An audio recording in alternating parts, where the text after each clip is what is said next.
Good morning, happy Saturday, and believe me, I'm due to have a really good day today. But before I talk about any of that, as well as talk about what I wanted to discuss today, let's get to my low, my high, my act of kindness. Well, actually, my low should be pretty obvious, and not just me, but probably the entire world right now is still mourning the passing of Akira Toriyama. So, naturally, this video will be dedicated to him, as well as what Dragon Ball as a whole meant to me. But I'll get to that momentarily. It's also, it was so weird. I felt like I was coming down with something all last night, but, luckily I slept in today, feeling a lot better, got myself cleaned up for going out later. Oh yeah, I'm gonna have a really long day today, but it's gonna be a lot of fun. And my act of kindness was I helped my mom with something. So that was a lot of fun. That was good. So if you guys recall, in my video yesterday, I talked about how the world had just received the news that Akira Toriyama, the creator of Dragon Ball, had just passed away. Naturally, the reactions that people are having all over the world are more than justified. This is heavy. It is. So, in honor of this man's great work, for today's video, I want to talk about what Dragon Ball as a whole meant to me. Not led to me, meant to me, excuse me. I mean, here's the thing. I didn't know what manga was. I didn't know what anime was. When I was a kid, if it was, as long as the show was animated, you got me. You got me hooked. So, much like most kids in America in the 90s, I came across Dragon Ball Z watching it on Toonami, on Cartoon Network, actually. I mean, it was on Kids WB for a little bit, but yeah, diehard Toonami fans would know that Cartoon Network was where it came from. And, I just remember watching all the fight scenes, the action, the comedy, and it just worked. I mean, Dragon Ball Z, actually Dragon Ball as a whole is probably one of the greatest instances of comedy and action coming together to help create a very good story. And that's what Akira Toriyama did. I mean, he had just finished Dr. Slump. He easily could have just retired in his, I think late 20s, early 30s, and just wrote that off. Because Dr. Slump is actually really good. But he saw making Dragon Ball as a challenge. And it took off like a rocket. And I remember, growing up, I'd watch Dragon Ball Z every day after, I got back home from school or did anything, write my homework. I'd watch it on Toonami. It was 5 or 5:30 or something when it was on. And even though they were showing reruns, I'd still feel upset if I missed an episode. That's how much I was hooked, guys. I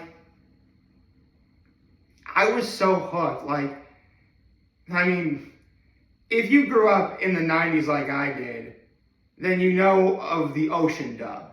That was, pretty much a lot of people's first introduction to Dragon Ball Z.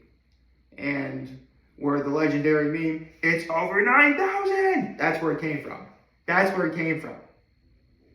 And I remember being completely jarred by how, out of the blue, they changed voiceover companies to, Funimation. But it's still Dragon Ball Z. I still want to see Goku fight Frieza. Yeah, that was actually the thing with the Ocean dub. Goku's about to fight the Ginyu Force, and then he goes back to Raditz. That's the thing, If for whatever reason I watch any old clips from the Saiyan saga, it's gotta be from the Ocean dub for me.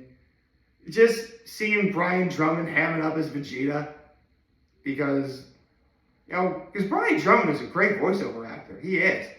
I mean, actually, come to think of it, he was kind of like Ben Schwartz is now, voicing characters who primarily either are or dressed in the color blue.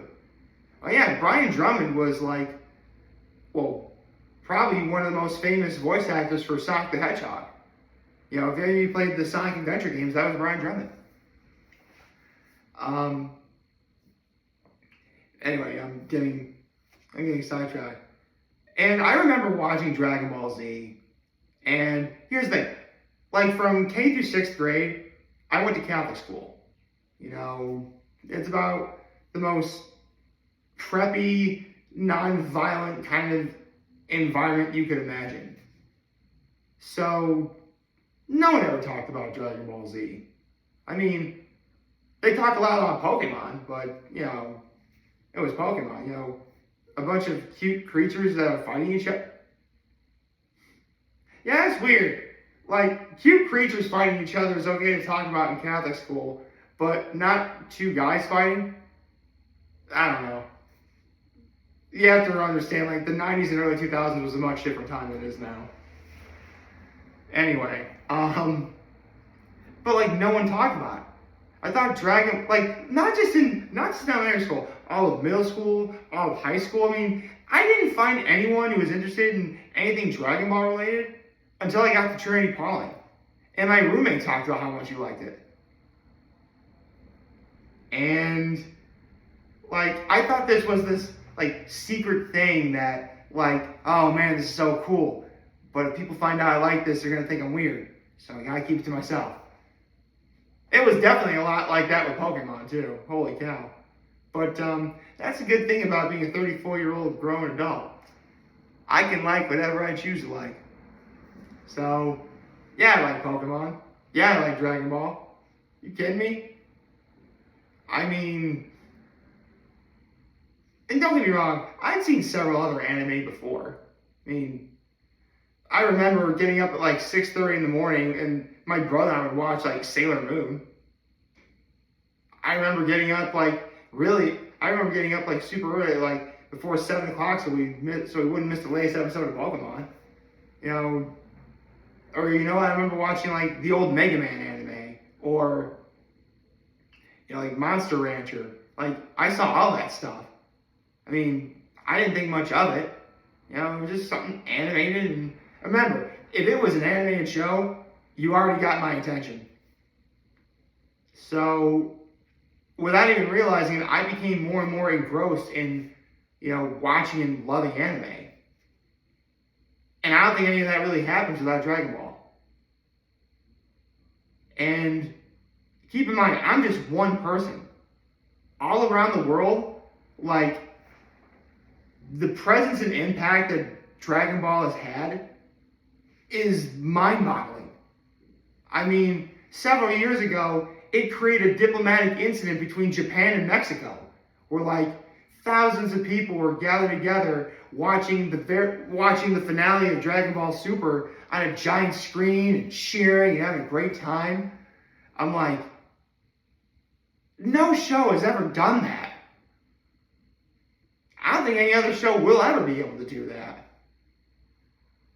Or actually, I should say series. Even though, Dragon Ball Super is the point is, like, no franchise has done anything of that magnitude before.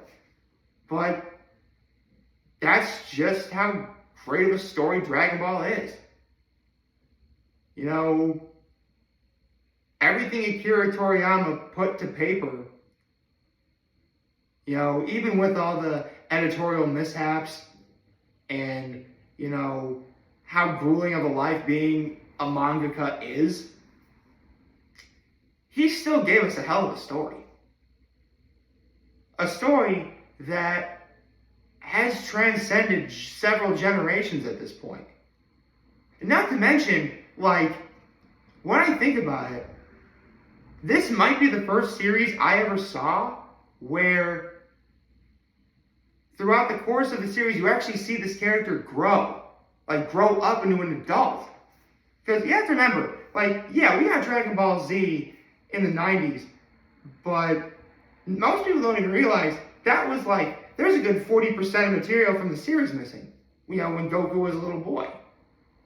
So naturally I saw Dragon Ball, the original Dragon Ball, and, you know, it was fun.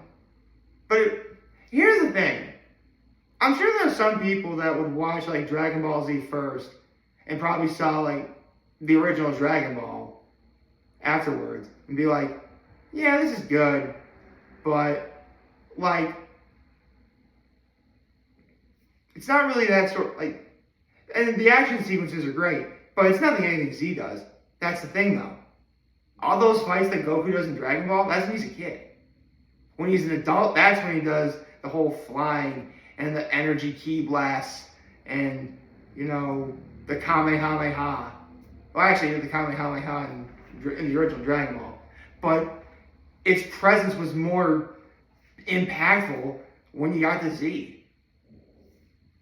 And, again, you don't have any kind... Seriously, I could probably run into at least several people who don't even know what Dragon Ball is, but I'm sure they probably have seen a reference to it, to some capacity. I mean, hell, my all-time favorite show, Amphibia, actually had sort of a nod to Dragon Ball. Yeah, it was the episode where Sprig is exploring the city, Newtopia, and he's getting his hair done. One of the hairstyles that's given him is one of Goku's Super Saiyan blue hair. Like, that's Dragon Ball. Like, the sort of instances where the reference is there, but if you blink, you miss it, save for any diehard fans. Well, call me a diehard fan because I saw it right away. And that's just like one out of, gosh, hundreds, maybe even thousands of examples. I mean, another really great show I watched growing up, Codename Kids Next Door. They had a reference to Dragon Ball Z. The Grim Adventures of Billy and Mandy. They had an episode called Chicken Ball Z. There you go. Like, Dragon Ball has been so ingrained in pop culture that while it is sad that Akira Toriyama is no longer with us, it's going to live on. There is no denying that, 100 years from now even, Dragon Ball will be talked about forever.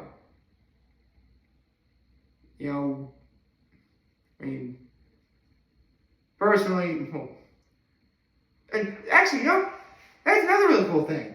Like, there are people I know who loved Dragon Ball Z when they were a kid, who have kids of their own, and guess what? They're showing them Dragon Ball Z as well. And guess what? Those kids are hooked. I mean, yeah, nowadays you could just watch Dragon Ball Z Kai, which is a whole lot less filler. Sure. In fact, honestly, if I ever showed, like, my nephew's Dragon Ball Z, I'm going to show him Dragon Ball Z Kai. Because, 150 some episodes is a whole lot more manageable than, almost 300. So that's just how big of a series. Like, seriously, Dragon Ball Z was so popular that, like, I remember just as I was about to graduate from Trinity Pauling, and they announced that Dragon Ball Kai was coming back. And I had no idea what it was. But then I learned that, this is just the original anime. But all the filler was cut out. Like, okay, I can get behind this. And what was even cooler was, remember how I mentioned earlier how I said it was jarring that, when Funimation first started dubbing Dragon Ball Z, it was just jarring compared to what the Ocean dub was? Well, I was so enthralled with the story, I didn't care who was voicing it. I just wanted to know what was going to happen next. So when Funimation came back to dub Dragon Ball Z Kai, you better believe I was happy for that. I mean, the likes of Sean Schemmel being Goku, Chris Sabat being, Piccolo and Vegeta, Sonny Strait being Krillin. One of my all-time favorite voice actors is Colleen Klinkenbeard, Monkey D. Luffy in One Piece. She voices Gohan in Dragon Ball Z Kai. And no surprise here, she's awesome. Mike Rial is Bulma, although she wasn't the original voiceover actor for Bulma in the original Dragon Ball Z. But the point is, true, what Akira Toriyama did was phenomenal, but to help bring a show to life, there's a whole lot of people involved. Absolutely. But without Akira Toriyama, none of this happened. So, Akira Toriyama, thank you for all you did, for what you gave the world.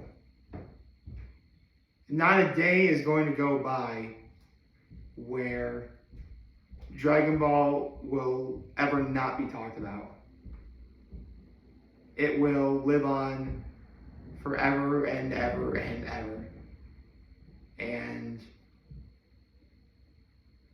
if any of you guys are watching this, I hope you're taking this rather well. So, I guess the only thing to talk about now is what happens next.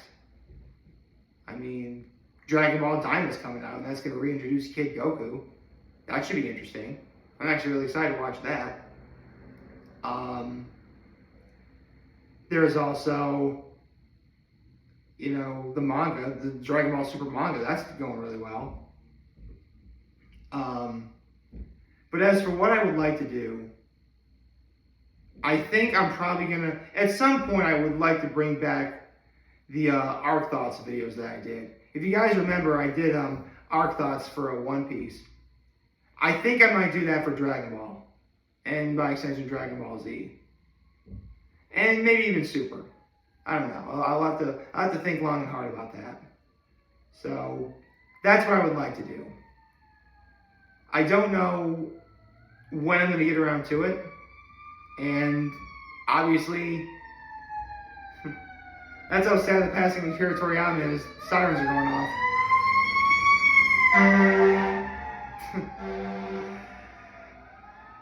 That's how sad it is, folks. But joking aside, at some point I would like to talk about, each individual arc in Dragon Ball, just like what I did with One Piece. Obviously, this would take multiple videos to do, and obviously, I'm not going to be able to do those videos every single day consecutively. So, for now, I have to play it by ear, but I would like to at some point. For now, I think I'll just kick back, relax, and prepare to take on my day. I actually have a whiskey tasting going on at like 1 o'clock this afternoon, which got several hours to kill. Don't know what I'm going to do, but we'll see. For now, I'm just going to kick back, relax, and enjoy my day. I hope you all like this video. If you did, like and subscribe to that YouTube channel, follow me on social media. As always, I am very humbled on this video for all of you guys who are watching. Enjoy for today, and hopefully you have a wonderful, wonderful, wonderful Saturday. And remember, if any of you guys want to talk or chat, I'm always going to be here to lend you and host you back. Take care and make good choices. 607 all day, baby. Alright, fine. Been a while since I've actually done this, but I'm referring to the form. There's one here. Ka me ha me ha. I sound less like Sean Schemmel, more like Masaka Nozawa. Take care.